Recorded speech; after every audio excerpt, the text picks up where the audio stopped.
Hello friends, welcome back to Reena's kitchen.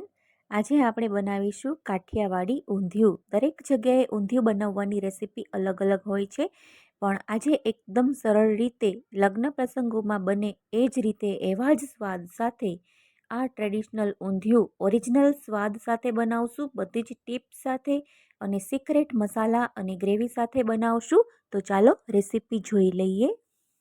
મારી ચેનલને bell icon press કરી સબસ્ક્રાઇબ કરી દેજો નવી રેસીપી જોવા માટે. ઊંધિયું બનાવવા માટે સૌથી પહેલાં આપણે મુઠિયા બનાવીને તૈયાર કરશું. તો એના માટે અડધી વાટકી ઘઉંનો જાડો લોટ, 2 ચમચી બેસન, સમારેલી કોથમીર અને સમારેલી મેથી 1 વાટકી જેટલી લેવાની છે અને 1 ચમચી જેટલી આદુ મરચાંની પેસ્ટ ઉમેરવાની છે. સ્વાદ પ્રમાણે મીઠું, હળદર, ધાણા જીરું, લાલ મરચું પાવડર, હિંગ અને ચપટી અજમો હાથેથી ક્રશ કરી અને ઉમેરવાનો છે અને બધી જ વસ્તુને એકદમ સરસ રીતે લોટ સાથે મસાલાને આપણે મિક્સ કરશું અને 2 ચમચી જેટલું તેલ ઉમેરવાનું છે અને એકદમ સરસ રીતે મિક્સ કરશું. મુઠિયા બનાવવા માટે લોટ છે એ કઠણ બાંધવાનો હોય છે. એકદમ ભાખરી કરતાં પણ કઠણ લોટ હોવો જોઈએ, તો જ આપણા મુઠિયા છે એ ખૂબ જ સરસ બનશે. તો એકદમ સરસ રીતે મિક્સ કરી દઈશું. તમે આ રીતે મુઠિયા બનાવી અને ફ્રીજમાં 1 મહિના માટે સ્ટોર પણ કરી શકો છો. તો જ્યારે ઊંધિયું બનાવવું હોય ત્યારે આપણે ઊંધિયું બનાવવા માટે ખૂબ જ ઓછો સમય લાગે છે. 1 ચમચી દળેલી ખાંડ અને અડધા લીંબુનો રસ ઉમેરશું, જેથી ઊંધિયામાં મુઠિયાનો સ્વાદ છે એ ખૂબ જ સરસ ચટપટો, ખાટો, મીઠો અને તીખો આવશે, જે ખૂબ જ સરસ લાગશે ફ્રેન્ડ્સ. તો આપણે હવે 2 થી 3 ચમચી જેટલું પાણી ઉમેરી અને મુઠિયાનો એકદમ કઠણ લોટ છે એ ભેગો કરી લેવાનો છે. તો એકદમ સરસ રીતે આપણે હાથમાં લોટ લઈએ તો એ શેપમાં આવે છે. તો આપણું મિક્સર છે એ એકદમ બરોબર છે. તો હવે એને ભેગું કરવા માટે 2 થી 3 ચમચી જેટલું પાણી લઈશું અને મિક્સ કરવાનું છે અને ત્યાર પછી આપણે મુઠિયા છે એ હાથમાં તેલ લગાવી અને મુઠિયા છે એ વાળી અને તૈયાર કરશું. મુઠિયાનો શેપ તમે રાઉન્ડ, લંબગોળ, નાના કે મોટા તમને જેવા જોઈએ એવી સાઇઝના તમારે મુઠિયા છે એ વાળી અને તૈયાર કરી લેવાના છે.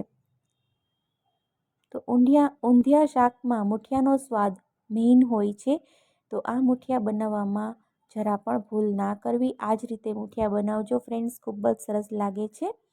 તો બધા જ મુઠિયા વાળી લેવાના છે. તો હવે આપણે ઊંધિયામાં નાખવામાં આવતા શાકભાજીમાં મોટી સાઇઝનું સમારેલું ફ્લાવર, મોટી સાઇઝના રીંગણા અને મોટી સાઇઝના બટેકા લીધા છે. તમે કાચા કેળા અને શક્કરિયાને પણ મોટી સાઇઝના સમારીને લઈ શકો. તો આ બધા શાકભાજી છે એને આપણે તેલમાં વારા ફરતી તળી લઈશું. તો પહેલાં આપણે ફ્લાવર તળશું. તો ફ્લાવરને તળતા વધારે સમય લાગે છે, 5 થી 7 મિનિટ જેવો સમય લાગશે. તો ગેસની ફ્લેમ સ્લો ટુ મીડિયમ રાખી અને વચ્ચે વચ્ચે થોડી વારે ચલાવતા જઈ અને ફ્લાવરને તળી લેવાનું છે. જો આપણે શાકભાજી તળીને નાખશું તો ઊંધિયાનો સ્વાદ છે સરસ આવે છે અને ખૂબ જ સરસ 100 ગણો સ્વાદ વધી જાય છે. એકદમ લગ્ન પ્રસંગમાં હોય અને બજારમાં મળતું હોય એવું જ ઊંધિયું બનીને તૈયાર થાય છે. તો શાકભાજી ઉપર એક સરસ મજાનું તેલનું કોટિંગ આવી જાય છે, એક ક્રિસ્પનેસ આવી જાય છે, જેથી શાક છે ખૂબ જ સરસ લાગે છે. તો ફ્લાવર ઉપર એક સરસ મજાનું તેલનું કોટિંગ આવી ગયું છે. તો ફ્લાવરનો કલર પણ પહેલાં કરતાં સહેજ ચેન્જ થઈ ગયો છે. તો આપણે હવે ફ્લાવર તળાઈ ગયું છે. તો ફ્લાવરને આપણે એક વાસણમાં લઈ લઈશું અને ત્યાર પછી આપણે રીંગણ અને બટાકાને પણ તળી લઈશું. તો ઊંધિયું બનાવવા માટે થોડી ધીરજની જરૂર પડે છે ફ્રેન્ડ્સ. આ શાક બનાવવું થોડી વાર લાગતી હોય છે, કેમ કે શાકભાજીને તળવાના હોય, મુઠિયા પણ બનાવવાના હોય છે, એને પણ તળવાના હોય છે. તો આ શાકની પ્રોસેસ થોડીક લાંબી હોય છે, પણ સ્વાદમાં ખૂબ જ સરસ લાગે છે. અને જો આપણે થોડી ઘણી અગાઉથી તૈયારી કરીને રાખી હોય તો આ શાકને તમે ખૂબ જ ઝડપથી બનાવી શકો છો. તો હવે આપણે રીંગણ અને બટાકાને પણ તળી લઈશું. જેમ કે તમે મુઠિયા બનાવી અને ફ્રીજમાં સ્ટોર કરી શકો છો. ઊંધિયાના શાકભાજીમાં ભરવામાં આવતો મસાલો છે એ પણ બનાવીને 15 દિવસ સ્ટોર કરી શકાય છે. તો એ મસાલો તૈયાર હોય, મુઠિયા તૈયાર હોય તો આ શાકને તમે ખૂબ જ ઝડપથી બનાવી શકો છો. તો 2 ચમચી જેટલું ટોપરાનું ખમણ, 2 ચમચી તલ, 2 ચમચી સિંગદાણા લીધા છે, એક મોટું સમારેલું લીલું મરચું છે એ મિક્સર જારમાં ઉમેરી દેવાનું છે. ત્યાર પછી લસણની કળી છે એને આપણે સમારી અને ઉમેરવાની છે. અને કટકી આદું 1 ઇંચ જેટલો આદુનો ટુકડો છે એની પણ નાની નાની કટકી કરી અને ઉમેરવાનું છે. કેમ કે આપણે આ મિક્સર છે એને પલ્સ ઉપર ફેરવતા જઈ અને મસાલો બનાવશું. તો હવે આપણે સ્વાદ પ્રમાણે મીઠું, હળદર, ધાણા જીરું પાવડર, લાલ મરચું પાવડર, 1 ચમચી ખાંડ અને અડધા લીંબુનો રસ ઉમેરી અને મિક્સરને ઢાંકણ ઢાંકી અને પલ્સ મોડ ઉપર ફેરવતા જઈ મિક્સરને ચાલુ અને બંધ કરતા જઈ અને અધકચરો આપણે આ મસાલો છે એ અધકચરો ભૂકો કરી અને તૈયાર કરવાનો હોય છે. એનો સ્વાદ આ ગ્રેવીમાં ખૂબ જ સરસ આવે છે. તો મસાલો આપણે આ રીતે તૈયાર કરવાનો છે. થોડો છૂટો છૂટો રહે એ રીતે આપણે મસાલો તૈયાર કરશું અને મસાલાને આપણે એક બાઉલમાં લઈ લેશું. તો રીંગણ અને બટેકા છે એ પણ સરસ મજાના ફ્રાય થઈ ગયા છે. તો એને આપણે વાસણમાં લઈ લઈએ. ત્યાર પછી આપણે મુઠિયા તળવાના બાકી છે, તો મુઠિયાને પણ તળી લઈએ. તો રીંગણ અને બટાકા અને ફ્લાવર તળાઈ જાય ત્યાર પછી જ મુઠિયા તળવાના છે. કેમ કે મુઠિયા તળીએ તો તેલ છે એ થોડું વધારે કલર ચેન્જ થઈ જાય છે તેલનો મુઠિયા તળવાથી, એટલે શાકભાજી પહેલાં તળી લેવા. તો મુઠિયાને તળાતા 4 થી 5 મિનિટ જેવો સમય લાગશે. ગેસની ફ્લેમ સ્લો ટુ મીડિયમ રાખી અને મુઠિયાને આપણે સરસ ફ્રાય કરી લેવાના છે. તો 5 મિનિટ પછી તમે જોઈ શકો છો કે મુઠિયા એકદમ સરસ ફ્રાય થઈ ગયા છે અને મુઠિયામાં એક સરસ મજાના ક્રેકલ્સ આવી ગયા છે. તો આ રીતે મુઠિયા છે એ થોડા ફાટી જાય એટલે આપણા મુઠિયા છે એ બરાબર બન્યા કહેવાય. તો મુઠિયા બની અને બિલકુલ તૈયાર છે. તો હવે આપણે તમે જોઈ શકો છો કે એકદમ સરસ ક્રેકલ આવી ગયા છે. તો હવે આપણે ઊંધિયું વઘારશું. તો એના માટે આપણે એક કુકર લઈશું. તો આપણે જે મસાલો તૈયાર કરેલો હતો એમાં આપણે સમારેલી કોથમીર ઉમેરવાની. કોથમીરનું પ્રમાણ થોડું વધારે રાખજો. તો આ મસાલો તૈયાર છે. તો હવે આપણે ઊંધિયામાં જે શાકભાજી ભરીને ઉમેરવામાં આવતા હોય એમાં આ મસાલો ભરી અને તૈયાર કરશું. તો આખા રીંગણા, આખા બટેકા અને આખા મરચાં લીધા છે. તો એમાં આપણે આ મસાલો ભરી લેવાનો છે. તો રીંગણને આપણે નીચેની બાજુથી 4 કાપા કરી અને ભરી લઈશું. એવી જ રીતે બટેકાને પણ ભરશું. તમે લાલ તીખા મરચાં આવે છે એ પણ લઈ શકો, લાલ અને લીલા મરચાં પણ આમાં લઈ શકો છો, એ પણ ભરી શકાય. તો એકદમ સરસ રીતે મસાલો શાકભાજીમાં ભરી દેશું. તો દરેકના ઘરે ઊંધિયું છે એ અલગ અલગ બનતું હોય છે. શિયાળો આવતાની સાથે જ દરેક ગુજરાતીઓના ઘરે અઠવાડિયામાં એકવાર આ ઊંધિયું શાક તો જરૂરથી બનતું હોય છે. કે કોઈ મહેમાન આવે કે કોઈ પ્રસંગ હોય, લગ્ન પ્રસંગ હોય કે ઉત્તરાયણ આવે ત્યારે આ શાક ગુજરાતીઓના ઘરે અચૂકથી બનતું જ હોય છે, અથવા તો એ લોકો બજારથી તૈયાર લાવતા હોય. તો શાકભાજીનો વઘાર કરવા માટે અડધી વાટકી જેટલું તેલ ઉમેરશું. તેલ ગરમ થાય એટલે 1 ચમચી આખું જીરું, હિંગ અને 2 ચમચી જેટલું સમારેલું લીલું લસણ ઉમેરવાનું છે અને 1 ચમચી આદુ મરચાંની પેસ્ટ ઉમેરી અને તેલમાં એકદમ સરસ રીતે સોતે થવા દઈશું 1 મિનિટ માટે. અને ત્યાર પછી 2 મોટી મીડિયમ સાઇઝની સમારેલી લીલી ડુંગળી છે એ પણ ઉમેરવાની છે. સૂકા મસાલામાં 2 તમાલપત્ર, 2 સૂકા લાલ મરચાં, થોડા મીઠા લીમડાના પાન, તજ, લવિંગ અને બાદિયા છે એને તેલમાં એકદમ સારી રીતે મિક્સ કરશું. સમારેલી લીલી ડુંગળી છે એને પણ ઉમેરી દેવાની અને 1 થી 2 મિનિટ માટે સરસ સોતે કરવાની છે. અને 1 થી 2 મિનિટ પછી આપણે દાણા, તો અડધી વાટકી તુવેરના દાણા, અડધી વાટકી વટાણાના દાણા અને અડધી વાટકી જેટલી વાલોળ લીધી છે. તો વાલોળ અને દાણાને ચડતા વાર લાગે છે, તો એને આપણે પહેલાં કૂક કરીએ છીએ. તો દાણા અને વાલોળને તેલમાં એકદમ સરસ રીતે મિક્સ કરી દઈશું અને 2 થી 3 મિનિટ માટે કૂક થવા દઈશું.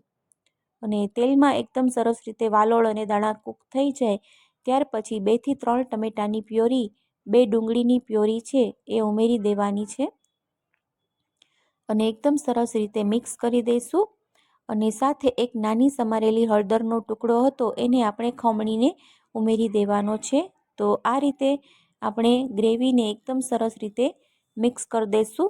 તો ટમેટાં અને ડુંગળીની પ્યોરી ઉમેરવાથી આ શાકમાં એક સરસ મજાની ફ્લેવર અને સ્વાદ આવે છે. એક પંજાબી ટોન મળશે. તો સ્વાદ સાથે 1 ચમચી જેટલું મીઠું ઉમેરશું. મીઠું ઉમેરવાથી કુકિંગ પ્રોસેસ વધી જાય છે. તો મીઠું ઉમેરી દઈએ અને ત્યાર પછી આપણે સૂકા મસાલામાં 2 ચમચી લાલ મરચું પાવડર, 2 ચમચી ધાણા જીરું પાવડર, 1 ચમચી હળદર લીધી છે. એને આપણે આ રીતે થોડું પાણી ઉમેરી અને પેસ્ટ બનાવવાની છે.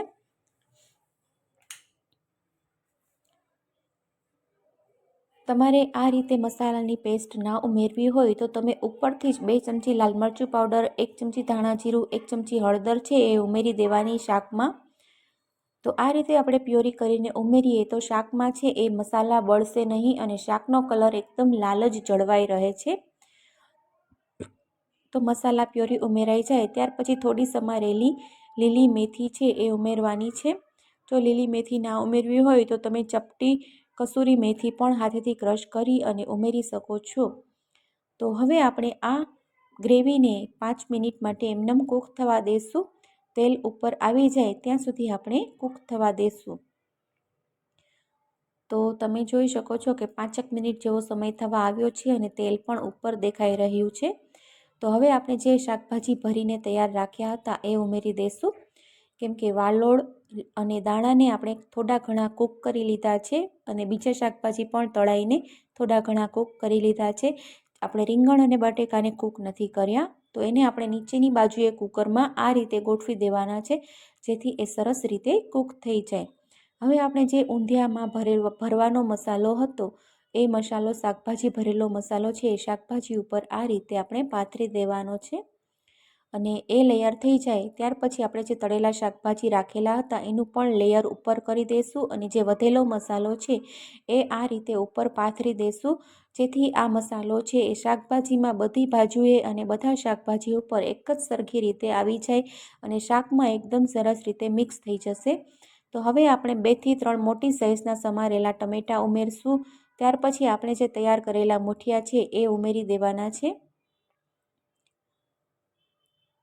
તો મુઠિયાને પણ ઉપરની બાજુ આ રીતે આપણે ગોઠવી દઈશું. ત્યાર પછી કાજુ, બદામ અને કિસમિસને આ રીતે ઉપર જ આપણે વેરી દઈશું જેથી ઊંધિયા છે એકદમ સરસ રજવાળી સ્વાદવાળું લાગશે. ત્યાર પછી સમારેલી કોથમીર ઉમેરી દેવાની છે. તો ફ્રેન્ડ્સ, જોતાં જ તમને બનાવવાનું મન થઈ જાય અને જોતાં જ ખાવાનું મન થઈ જાય એવું જ આ સરસ ચટાકેદાર, ટેસ્ટી અને બજાર જેવું જ સ્વાદવાળું ઊંધિયું બન્યું છે. સાથે હવે આપણે 1 કપ જેટલું ગરમ પાણી, માપથી જોઈએ તો 1 વાટકા જેટલું ગરમ પાણી, 1 ગ્લાસ જેટલું ગરમ પાણી ઉમેરવાનું છે અને ચમચો જરા પણ નાખવાનો નથી. આ રીતે આપણે કુકરને હાથેથી હલાવી અને બધો જ રસો છે બધા શાકભાજી સાથે મિક્સ કરી દઈશું અને સમારેલી કોથમીર છે એ ઊંધિયા ઉપર ઉમેરી દેવાની અને ગેસની ફ્લેમ સ્લો ટુ મીડિયમ રાખી કુકરનું ઢાંકણ બંધ કરી અને 3 જ વ્હિસલ વગાડવાની છે. તો દરેક ગુજરાતીઓના ઘરે ઊંધિયું બનાવવાની રીત અલગ અલગ હોય છે. તમે આ રીતે ઊંધિયું બનાવજો તો તમે બીજી બધી જ રીત ભૂલી જશો. ખૂબ જ સરળ છે. જો થોડી ઘણી અગાઉથી તૈયારી કરવામાં આવે તો આ ઊંધિયું ઝડપથી બની જાય છે. ઊંધિયું બનાવવા માટે થોડીક લાંબી પ્રોસેસ હોય છે તો આ શાકને બનતા થોડો વધારે સમય લાગતો હોય છે. તો કુકરનું પ્રેશર એની જાતે જ પૂરું થવા દેવાનું. તો તમે જોઈ શકો છો કે એકદમ સરસ મોંમાં પાણી આવી જાય એવું ઊંધિયું બનીને તૈયાર છે. તો હવે આપણે ઉપરથી લીલું લસણ સમારેલું છે એ ઉમેરી દેવાનું છે. લીલા લસણનો ક્રંચ આ શાકમાં ખૂબ જ સરસ લાગશે. 1 ચમચી જેટલો ગોળ અને અડધા લીંબુનો રસ ઉમેરવાનો છે ઊંધિયાને એક સરસ મજાનો ટેસ્ટ આપવા માટે. જો તમારે ગોળ અને લીંબુનો રસ ના ઉમેરવી હોય તો તમારી પાસે ખજૂર આંબલીની ખાટી મીઠી ચટણી હોય તો એ 2 થી 3 ચમચી જેટલી આ સ્ટેજ ઉપર ઉમેરી દેજો અને ચમચીની મદદથી સહેજ જ હલાવવાનું છે, એકદમ નથી હલાવવાનું. તો ઊંધિયું બનીને બિલકુલ તૈયાર છે. તો ઊંધિયાને આપણે હવે પ્લેટમાં સર્વ કરી લઈએ.